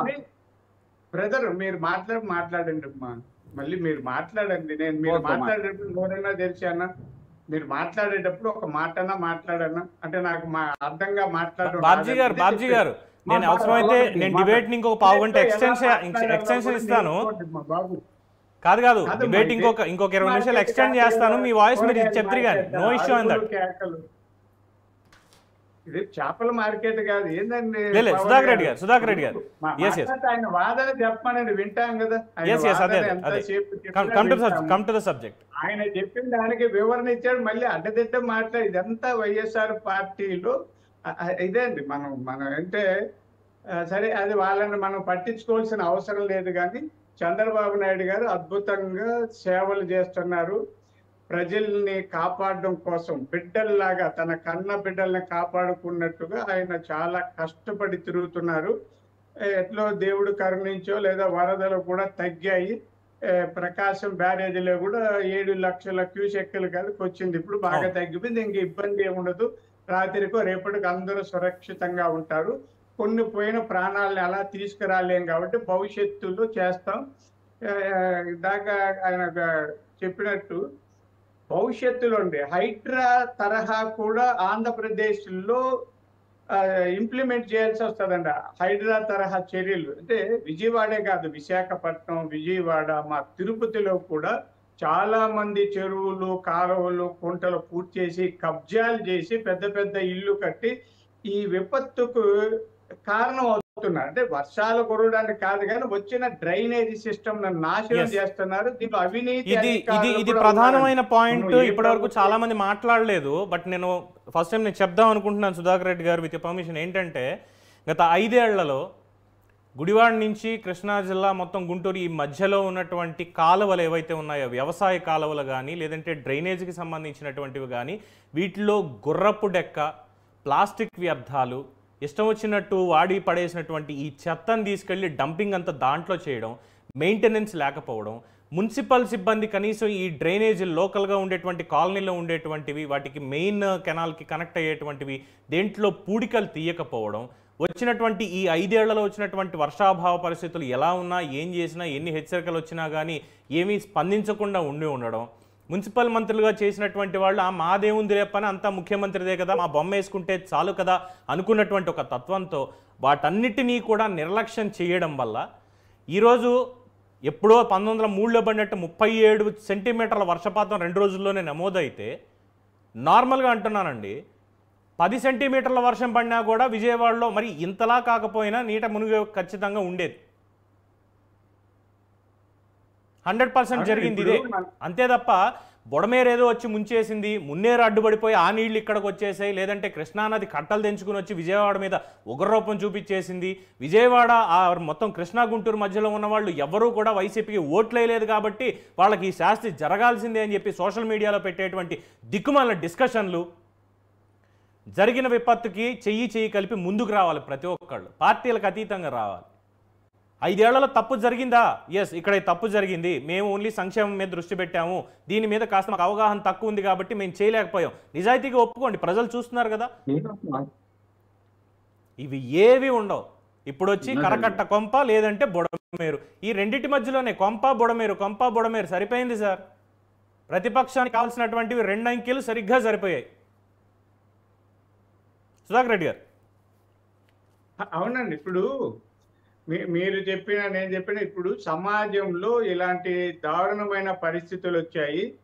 రాష్ట్ర వ్యాప్తం కాదండి, దేశవ్యాప్తంగా కూడా రాజకీయాల్లో వచ్చే కొంతమంది దుష్ట శక్తులు ఉంటున్నారండి. అదే అన్ని పార్టీల్లో కూడా స్వార్థపరులు ఉన్నారు. ఒక పార్టీ ఇలా అని కాదు, దాంట్లో హెచ్చు తగ్గులు ఉంటాయి. ఒక పార్టీలో పర్సెంటేజ్ ఎక్కువ ఉండొచ్చు. నేను గమనిస్తున్నాను కదా. ఏదండి అంటే రాజకీయాల్లో అధికారం వస్తే కబ్జా చేయాలి, దోచుకోవాలి, చెరువులైనా కుంటలనైనా బావులైనా కాలువలైనా దోచేయాలండి. ప్రతి వాడు అలానే ఉన్నారు. లేదంటే ఇసుక అమ్మాలి, ఎర్రచందనం అమ్మాలి, గ్రావెల్ అందరూ. ఇది సమాజంలో దీనికి ఒక కారణం రాజకీయ అవినీతి ఒక కారణం అయితే, అధికారులు విపరీతమైన అవినీతి చేయడం కూడా ఒక రెండో కారణం అండి. నా చిన్నప్పటి నుంచి చెప్తాను, ఇదేమి ఈ రోజు కొత్తగా వచ్చే కాంగ్రెస్ ప్రభుత్వమో లేకపోతే బీజేపీ ప్రభుత్వమో టీడీపీనా వైసీపీనా కాదు, హెచ్చు తగ్గులు ఉంటాయి. కానీ అధికారుల్లో ఐఏఎస్లు ఐపీఎస్లో ఉన్నంత అవినీతి ఇంకెక్కడ ఉండదండి. అన్ని మనం అనుకుంటుంటాం ఐఏఎస్ ఐపీఎస్ చాలా గొప్ప వాళ్ళు కదా అని. ఎక్కువ అవినీతి జరిగేది రెవెన్యూ పోలీసులే కదండి. ఈ రెండు ఐఏఎస్లు ఐపీఎస్ల కంట్రోల్లో ఉంటాయి. అంటే సమాజంలో అందరూ ఇక్కడ ప్రజల్లో కూడా ఉండాలండి. ఇప్పుడు సోషల్ మీడియా బాగా బలోపేతమైంది. అక్రమాలు అన్యాయాల మీద వీడియోలు చేసే యూత్ లేరండి. అవి లేదు, వీడిని వాడి తిట్టేది, వాడిని వీడి తిట్టేది, బూతులు తిట్టేది, బూతు పురాణాలు పెట్టేది, వాటి మీద వ్యూవర్షిప్ పెట్టేది, బట్టలు ఇప్పి తిరిగేది, ఇట్లాంటివి పెడుతున్నారు తప్ప, అయ్యా ఇక్కడ మా చెరువు కబ్జాకు గురైంది, కాలువ కబ్జాకు గురైంది, ఈ నగర పాలకులు ఇలా ఉన్నారు, ఇక లేదంటే కార్పొరేటర్ అవినీతి పరుడు, ఈ మున్సిపల్ చైర్మన్ లేకపోతే మేయర్ లేకపోతే ఇక్కడ మంత్రో ఎమ్మెల్యే దొంగలని చెప్పే సోషల్ మీడియా వాళ్ళు కూడా లేరండి. కాబట్టి మనం అందరం కూడా అంటే పార్టీలకు అతీతంగా సమాజంలో జరుగుతున్న అన్యాయాలు, అక్రమాలు, అవినీతిని అరికట్టడం కోసం యువకులు ప్రధానంగా నడుం కడితే తప్ప ఈ సమాజం బాగుపడుతుంది. ఎక్కడ ఈ హైడ్రా నాకు చాలా ఆనందంగా అంటే ఒక విధంగా మనం బాధపడతా, అయ్యో ఒక ఇల్లు ఇంత పెద్ద పెద్ద ఇల్లు కట్టిన తర్వాత ఇలా కూల్చేస్తే ఆ కొన్న వాళ్ళ పరిస్థితి ఏమి అవ్వాలి అనేది ఒక బాధ ఉంటది. కానీ వాళ్ళని క్షమిస్తే నగరాలకు నగరాలు, ఊర్లకు ఊర్లు మునిగిపోయి వేల మంది చనిపోయే దుస్థితి భవిష్యత్తులో వస్తుందని.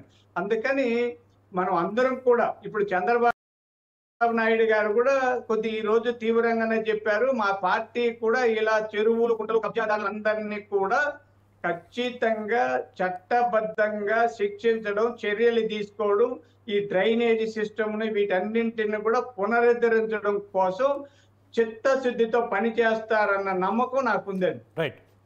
బాబ్జీ గారు ఇందాక అంటే జగన్మోహన్ రెడ్డి గారు అన్నారు, ఇందాక మీరు కూడా తీసుకొచ్చారు ఏంటంటే మ్యాన్ మేడ్ డిజాస్టర్ లేదంటే మ్యాన్ మేడ్ ఇది అని చెప్పని. ఇది ఒకసారి కరెక్ట్గా ఎక్స్ప్లెయిన్ చేస్తారా? ఏ విధంగా ఇది మానవ తప్పిదం అని చెప్పి ఒకసారి కరెక్ట్గా చెప్పగలుగుతారా? అంటే కొన్ని మీ దృష్టికి తీసుకురావాలి. తర్వాత ముందుగా ఇది మ్యాన్ మేడ్ ఫ్లడ్స్ అని ఏ విధంగా జగన్మోహన్ రెడ్డి గారు కానీ లేదంటే మీ పార్టీ వారు కానీ తలకెత్తుకుని ప్రజల్లోకి తీసుకెళ్లారు, అది ఎందుకు? 28వ తేదీన ఐఎండి ఇచ్చినటువంటి హెచ్చరికల్ని మనం సరిగ్గా గమనించకుండా మొన్నాం మనం. అంతేకాకుండా ఆల్మట్టి డ్యామ్ గాని ఈ డ్యాములన్నీ నిండినటువంటి వాటర్ ఏదైతే ఉందో ఆ వాటర్ వరద వాటర్ వచ్చినట్టే ఇలా రిలీజ్ చేస్తుంటే శ్రీశైలం గాని నాగార్జున సాగర్ లో గాని ఫ్లడ్ క్వశ్చన్ అన్నది మనం ఏర్పాటు చేయకూడదు. దాదాపు 70-80 టీఎంసీలు నీటిని ఎప్పటికప్పుడు వదిలేసి ఉండుంటే ఈ రోజు అక్కడ నుంచి వచ్చిన ఫ్లడ్స్ నుంచి ఇక్కడ మనం వదలకుండా ఉండేవాళ్ళం కదా అన్నది నా అభిప్రాయం. అంటే అది మ్యాన్ మేడ్ ఫ్లడ్స్ అంటారు. ఆయన సుధాకర్ రెడ్డి గారు చెప్తున్నారు హైడ్రా లాంటి వ్యవస్థ తీసుకొస్తాం అని చెప్పేసి. నిజంగా హైడ్రా లాంటి వ్యవస్థ తీసుకొస్తే మేము దాన్ని స్వాగతిస్తాం. ఎందుకంటే ఎక్కడ అక్రమాలు ఉన్నా ఏమున్నా కూడా ఎప్పుడైతే అక్కడ అన్యాయం జరుగుతుందో, ఎప్పుడైతే ఇది జరుగుతున్నప్పుడే మనం మాట్లాడుతున్నాం తప్ప తర్వాత వీటి జోలికి వెళ్ళట్లే. మీరు హైడ్రాని తీసుకురండి, హైడ్రాకి మీరు స్వాగతం ఇస్తాను. 100% మంచి సూచన సార్, మీరు కూడా ఒప్పుకున్నందుకు ధన్యవాదాలు. వేణుగోపాల్ గారు, అంటే బాబ్జీ గారు ఇప్పుడు చెప్పింది ఐఎండి రిపోర్ట్ ఒకటే పట్టుకొని అది ఇలా అయింది కాబట్టి అంటే ఇందాక మాట్లాడుకున్నాం, అది అయిపోయింది. నాకు ఇక్కడ ఒక పదానికి దాని ఎలాబరేషన్ ఏంటంటే మ్యాన్ మేడ్ ఫ్లడ్స్ అన్నారు కాబట్టి Polavaram diaphragm wall, Annamayya dam gate కొట్టుకుపోవడం, పులిచింతల గేట్ కొట్టుకుపోవడం, కచ్చులూరు బోటు ప్రమాదం, ఈ మధ్యలో తీసుకుంటే గోదావరి బ్యాక్ వాటర్స్ వెళ్ళిన తర్వాత అక్కడ ఉన్నటువంటి వాళ్ళకి పునరావాసం కల్పించకపోవడం, పోలవరం పునరావాసం, ఇవి కదా మ్యాన్ మేడ్ క్రియేషన్స్ అంటే. అంటే ఇబ్బందులు, ఫ్లడ్స్ అని అనలేం కానీ వీటిని మానవ తప్పిదాలంటే ఇవి కదా. కొత్తగా ఏంటి ఇప్పుడు ఏదో ఈ డ్రైనేజీలు కూడిపోవడం వల్ల, లేదంటే బుడమేరు ముంచేసింది, గేట్లు ఎత్తారు, ఇది ఎలా అవుతుంది మ్యాన్ మేడ్ ఫ్లడ్స్? సోదరులు బాబ్జీ గారు ఇంకొక విషయం కూడా మనకి చాలా గొప్ప విషయం చెప్పారు. అసలు ఎందుకు ఆ డ్యాముల్లో నీళ్ళు ఎత్తి పెట్టుకోవడం, అవి ఎప్పటికప్పుడు వదిలేసుకోవచ్చు కదా, ఇవాళ వచ్చేటువంటి అధిక నీళ్ళన్నింటినీ కూడా ఇప్పుడు వదులుకుంటే ఇబ్బందులు ఉండవు కదా అన్న విధంగా ఆయన దాన్ని విరమర్చి చెప్పడం అనేది చాలా బాధాకరమైన.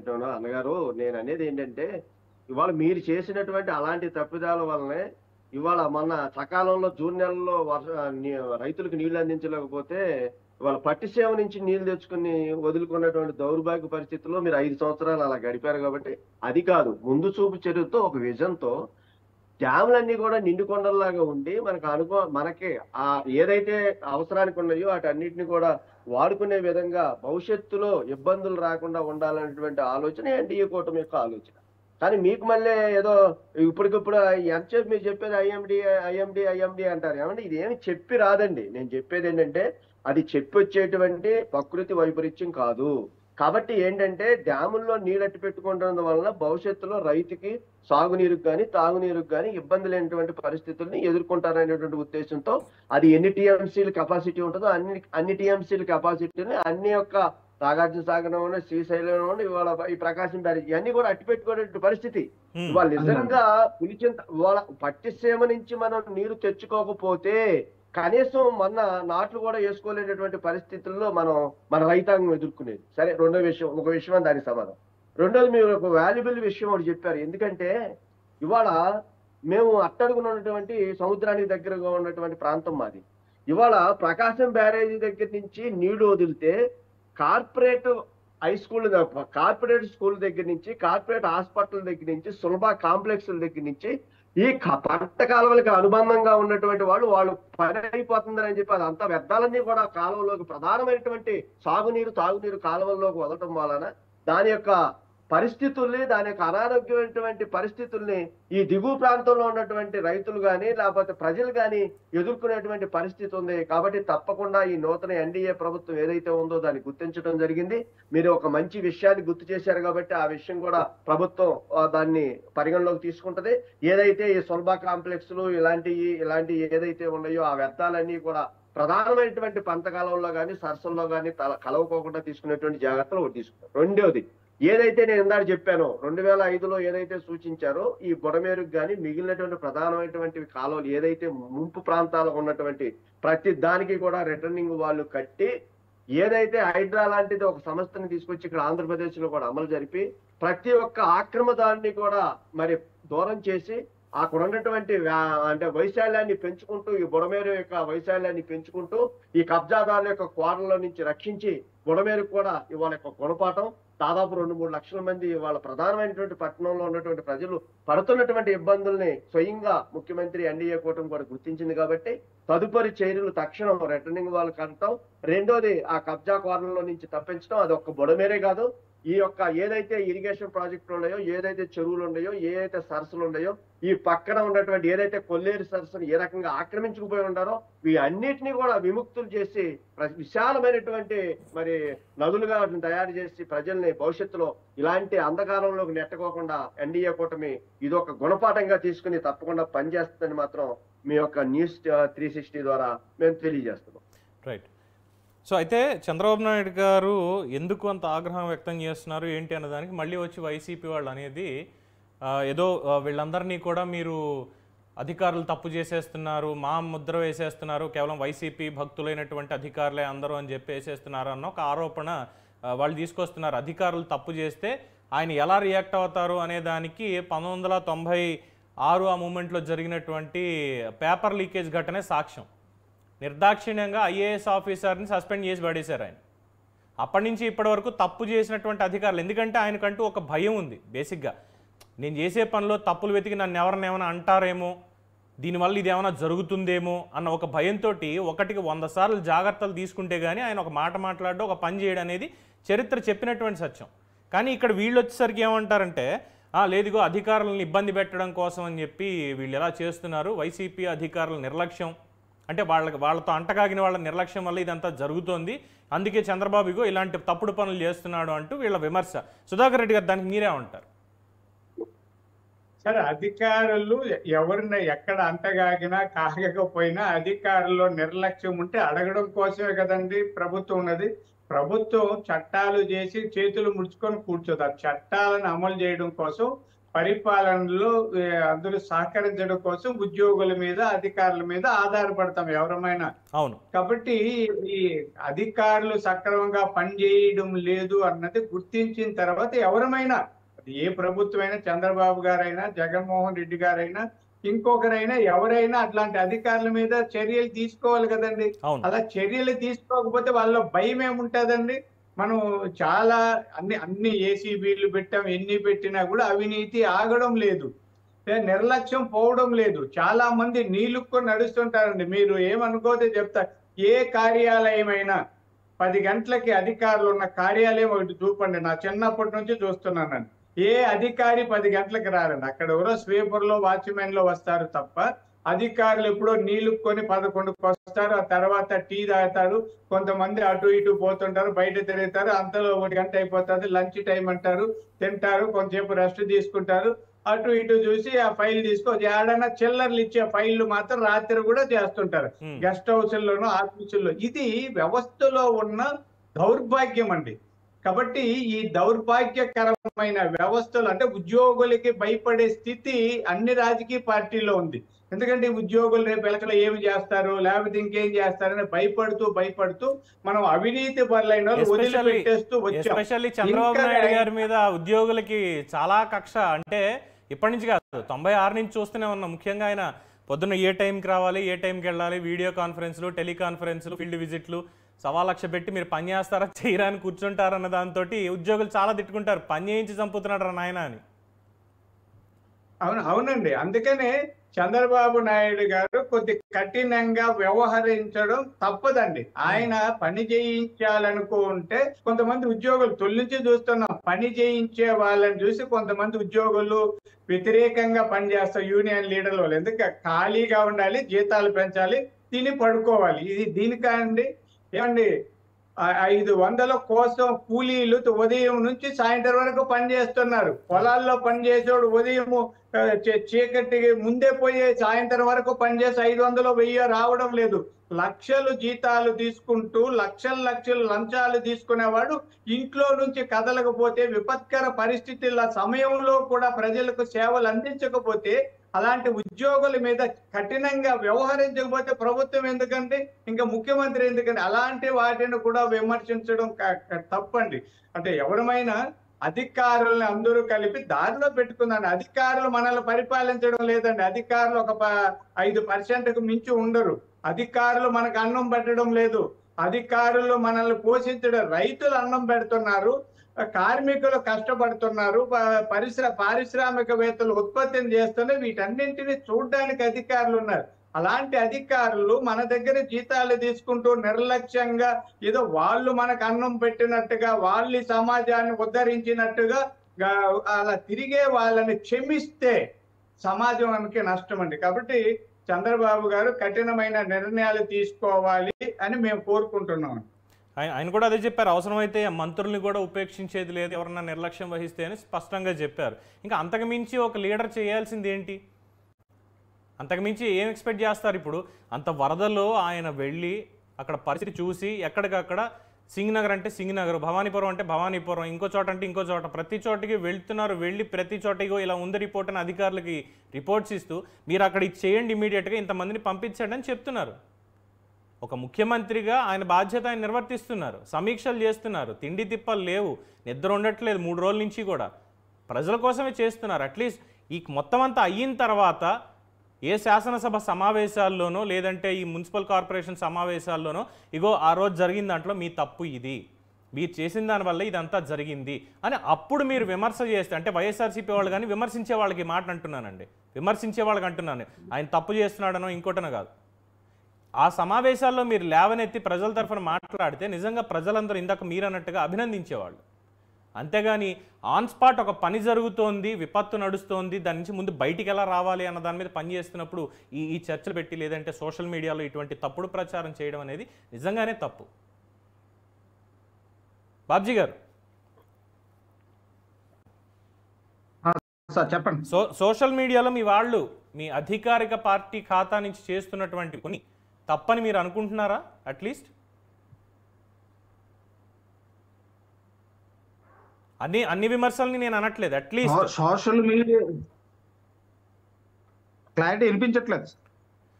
అన్ని విమర్శలు రాజకీయంగా మీరు ఎన్నైనా విమర్శలు చేయొచ్చు, కానీ ఇప్పుడున్నటువంటి పరిస్థితుల్లో ప్రజలకి అండగా ఉండాల్సినటువంటి పరిస్థితుల్లో గత 3 రోజుల నుంచి మీ అధికారిక సోషల్ మీడియా ఖాతాలు కానీ మీ కార్యకర్తలు సోషల్ మీడియాలో చేసేటువంటి వ్యాఖ్యలు కానీ వాటిని మీరు సమర్థిస్తారా ఒక పౌరుడిగా?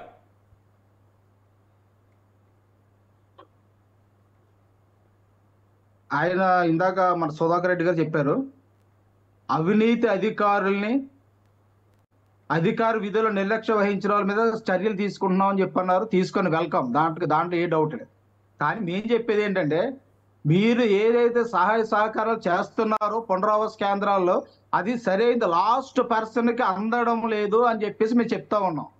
ఎందుకంటే మేము మాట్లాడేటప్పుడు చాలా మంది కూడా మమ్మల్ని బోట్ల మీద తీసుకెళ్ళట్లేదు, మమ్మల్ని పట్టించుకోవట్లేదు, మాకు ఫుడ్ అందట్లేదు, అది అందట్లేదు అని చెప్పినప్పుడు ప్రతిపక్షాలు చేసే విమర్శని సద్విమర్శగా మీరు భావించి మీరు దాని మీద చర్య తీసుకుంటారని మేము చెప్తున్నాం. మీరు చర్య తీసుకోకపోతే మేము ఏం చేయలేము. కరెక్టే, మీరు సద్విమర్శ చేస్తే ఆ సద్విమర్శని నిజంగానే తీసుకోవాలి, నిజంగానే ఒప్పుకుంటాం, మేము కూడా స్వాగతిస్తాం. అది ఫలానా వైసీపీ వాళ్ళు ఈ సమస్యలు లేవనెత్తారు, కూటమి ప్రభుత్వం వీటి మీద చర్యలు తీసుకోవాలని మా మీడియా కూడా సపోర్ట్ చేస్తున్నాం, అందులో ఎటువంటి అభ్యంతరం లేదు.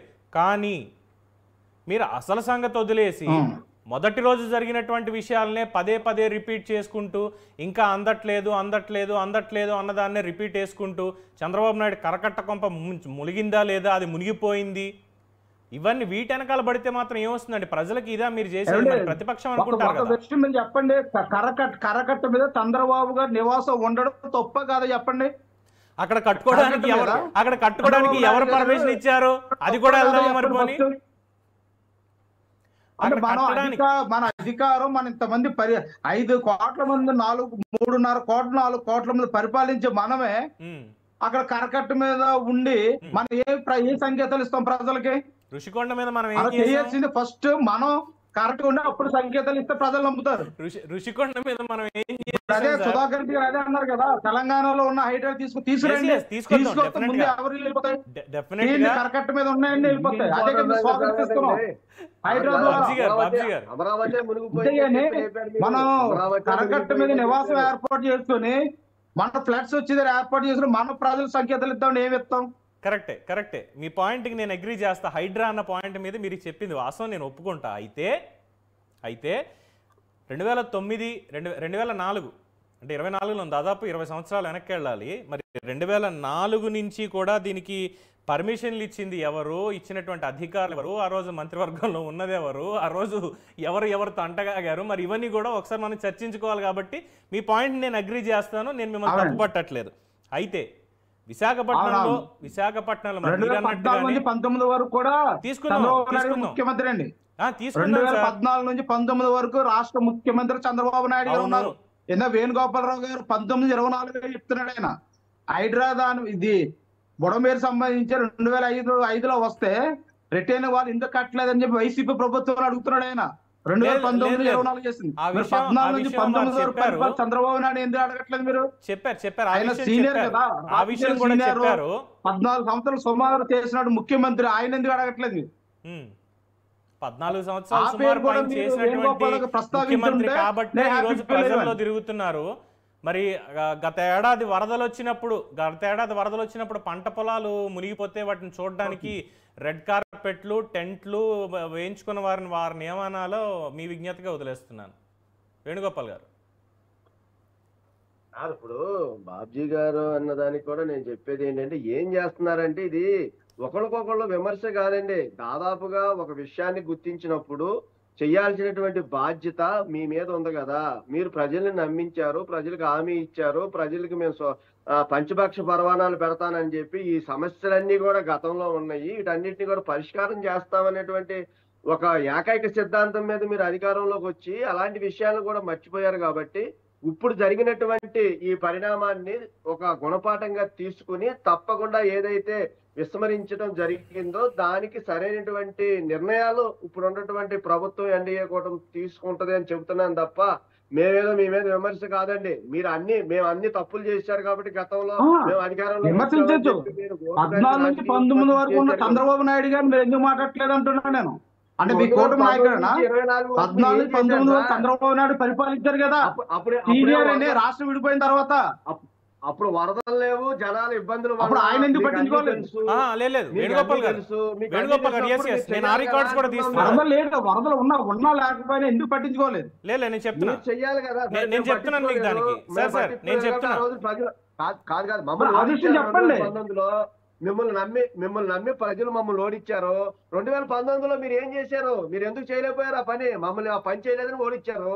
వేణుగోపాల్ గారు, విత్ యువర్ పర్మిషన్ ఆ ప్రశ్నకి నేను చిన్న క్లారిఫికేషన్ ఇచ్చేటువంటి ప్రయత్నం చేస్తాను. ఏంటంటే ఎస్, నేను బాబ్జీ గారితో ఏకీభవిస్తున్నా. 2014 నుంచి 19 వరకు చంద్రబాబు నాయుడు గారు ముఖ్యమంత్రిగా ఉన్నారు. మొదట ఎన్డీఏ కూటమి అనేది ఉంది, ఆ రోజు కూడా సరే. తర్వాత సైద్ధాంతిక విభేదాలతోటి బయటకు వచ్చారు, మొత్తానికి ఎవరు వారు పోటీ చేశారు, అది వేరే విషయం. కానీ పని చేసినట్టు ఆ కాలంలో ఈ డ్రైనేజ్ సిస్టమ్స్కి వాటికి కేంద్ర ప్రభుత్వం ఇచ్చిన దానికి అన్నీ సక్రమంగా వాడారు. ఒకటి, జరిగినటువంటి ప్రాజెక్టులు ఏవైతే ఉన్నాయో, అంటే ఈ బుడమేరుకి సంబంధించిన ఎస్టిమేషన్స్, ఈ కృష్ణా రిటైనింగ్ వాల్కి సంబంధించిన ఎస్టిమేషన్స్, కృష్ణా బ్యారేజ్కి రిపేర్లు, లేదంటే ధవళేశ్వరం బ్యారేజ్కి రిపేర్లు, పోలవరం ప్రాజెక్టు, వీటన్నింటికీ కూడా ఒక సరైనటువంటి ప్రణాళికతో, ఇంజనీరింగ్ ప్రణాళికతోటి మాజీ మంత్రి దేవినేని ఉమామహేశ్వరరావు గారు ఆనాటి నీటిపారుదల శాఖ మంత్రిగా ఉండి అందరితోటి వెళ్ళి జాగ్రత్తగా చేసి ఇది చేస్తే, ఆ రోజు ప్రతిపక్షంగా ఉన్నటువంటి వైఎస్ఆర్సీపీ చేసినటువంటి ఆరోపణలు, పోలవరంలో అవినీతి, ప్రాజెక్టుల్లో అవినీతి, పట్టిసీమలో అవినీతి, నీటిపారుదల రంగం మొత్తం అవినీతి, వీళ్ళ పనితీరు మొత్తం అవినీతి తప్ప ఏమీ లేదు, 5 ఏళ్ళు ఇదే చేశారు. సో వాళ్ళు నిజంగానే అవినీతి చేశారు. అవినీతి చేశారు కాబట్టి 2019 ఎన్నికల్లో ఓడించారు. 151 సీట్ల భారీ మ్యాండేట్ని ఎవరో జగన్మోహన్ రెడ్డి గారికి ఇవ్వడం జరిగింది, వాళ్ళ పార్టీకి ఇవ్వడం జరిగింది. మరి 2019 నుంచి అంటే వాళ్ళు అవినీతి చేశారు కదా 14 నుంచి 19 వరకు, మరి 19 నుంచి 24 వరకు అన్నా పని చేయాలి కదా వాళ్ళు అవినీతి చేస్తే. మరి ఇక్కడ జరిగిన పనులేంటి? ఇది ఎందుకు మర్చిపోతున్నారు? అంటే వాళ్ళు అవినీతి చేశారు, అవినీతి ఏమైనా బయట పెట్టారా? పోనీ లేదు, కోర్టుల్లో మొట్టికాయలు తిన్నారు, అన్నిటికీ తప్పు. పోలవరం వాళ్ళు అథారిటీ వాళ్ళు లెటర్ రాశారు, బాబు మార్చొద్దు అని, బయటకు వచ్చాయి. పోనీ 5 ఏళ్ళు పని ఏమైనా చేశారా? పని జరగలేదు. డయాఫ్రమ్ వాల్ కొట్టుకుపోయింది, విమర్శ చేయకూడదు. పట్టిసీమ పంపులన్నీ మూసిపెట్టారు, కృష్ణా డెల్టాకి నీళ్లు గోదావరి నుంచి ఇవ్వలేకపోయారు, అయినా సరే విమర్శ చేయకూడదు. 5 ఏళ్లలో సంక్షేమం చేశారు, 2,17,000 కోట్లు ఎంతో సంక్షేమం అయితే చేశారు. మరి ఎంతమందికి పంచిపెట్టారు ఏంటనేది లెక్కలు అవన్నీ రేపు మళ్ళీ నీటి ప్రాజెక్టుల మీద ఒకసారి చర్చ పెట్టండి, మాట్లాడదాం. పెడదాం సార్. నీటి ప్రాజెక్టుల వాటి మీద ఒకసారి చర్చ పెట్టండి, మాట్లాడదాం. బాబ్జీ గారు ఎక్కడ దాకా వెళ్ళను, మూడంటే మూడే ప్రశ్నలు. ఇప్పుడు దీనికి సంబంధించి కూడా 3 ప్రశ్నలు అడుగుతా. రిటైనింగ్ వాల్ మొత్తం అంతా వైఎస్ జగన్మోహన్ రెడ్డి 2019 నుంచి 24 మధ్యలోనే కట్టాడా? 1. 2, మన పులిచింతల గేటు ఎందుకు కొట్టుకుపోయింది? అన్నమయ్య గేటు ఎందుకు కొట్టుకుపోయింది? ఈ 3ంటికే సమాధానం చెప్పండి చాలు నాకు. ఆఖరి డిబేట్ ముగిద్దాం ఈ 3ంటికే. నేను ఇంకొక ప్రశ్న కూడా అడగను. ఎవరు మాట్లాడి సుధాకర్ గారు? మిమ్మల్ని బాబ్జీ గారు మిమ్మల్ని అడిగా. పవన్ గారే మాట్లాడుతున్నారు, చెప్పండి. పవన్ గారు ఎలాగో దానికి సంబంధించి సమాధానం రాదనుకోండి, దానికి సంబంధించి సమాధానం ఎలాగో రాదు. పులిచింతల గేట్ ఎందుకు కొట్టుకుపోయింది అన్నదానికి రాదు, లేదు అంటే తిరుపతి అన్నమయ్య డ్యామ్ గేట్ ఎందుకు కొట్టుకుపోయింది అన్నదానికి రాదు, లేదు ఇప్పుడు జరిగినటువంటి దానికి సమాధానం ఎలాగో ఉండదు. సో ఇలాగే ఈ విమర్శలు అవన్నీ చేసుకుంటూ వెళ్తే ఏం నడిచేది లేదు. విపత్తుని కలిసికట్టుగా ఎదుర్కోవాలి. ఏదో కోర్టుకు వెళ్ళి ప్రతిపక్ష హోదా సాధించుకుంటాం కాదు, ప్రజల్లోకి వచ్చి ప్రజల్లో ఉండి ఎవరో ఇది చేసుకుందాం అని చెప్పి చెప్పగలిగితే అప్పుడు నిజమైనటువంటి ప్రతిపక్షంగా ప్రజలే గుర్తిస్తారు తప్ప ఇలాగా తప్పుడు ఆరోపణలు తప్పుడు విమర్శలు చేసుకుంటే ఏమీ మిగలదు మనకి. ఎనీవే, బాబ్జీ గారు కొన్ని మంచి సూచనలు ఇచ్చారు, నిజంగా ధన్యవాదాలు. కూటమి ప్రభుత్వం వాటిని తీసుకుంటుంది పాజిటివ్గా అని భావిస్తున్నాం. మొత్తానికి డిబేట్లో పార్టిసిపేట్ చేసినందుకు సుధాకర్ రెడ్డి గారికి, రాయపూడి వేణుగోపాల్ గారికి, బాబ్జీ గారికి కూడా ధన్యవాదాలు తెలియజేస్తూ, ఇక ముఖ్యమంత్రి చంద్రబాబు నాయుడు గారు ఇంకా ఎన్ని నిర్ణయాలు తీసుకున్నా ప్రజలు ఆయన సమర్థించాల్సిందే ప్రస్తుతానికి. ఎందుకంటే విపత్తు నుంచి బయటికి రావాలంటే కఠినంగా ఉండాల్సిందే. ఆయన పని తీరే అంత అనేది అందరికీ తెలుసు, కొత్తగా నేను ఏం చెప్పక్కర్లేదు. సో ఆయన పని ఆయన చేసుకొనిద్దాం, సద్విమర్శలు చేద్దాం, సూచనలు ఇద్దాం, అంతే తప్ప పిచ్చి పిచ్చి ప్రాలాపనలు పిచ్చి పిచ్చి మాటలు పబ్లిక్లోకి పంపి అనవసరంగా పానిక్ క్రియేట్ చేయొద్దు ఎవరైనా సరే. సో చూస్తూనే ఉండండి న్యూస్ 360. నేను మీ పవన్ కృష్ణమూర్తి.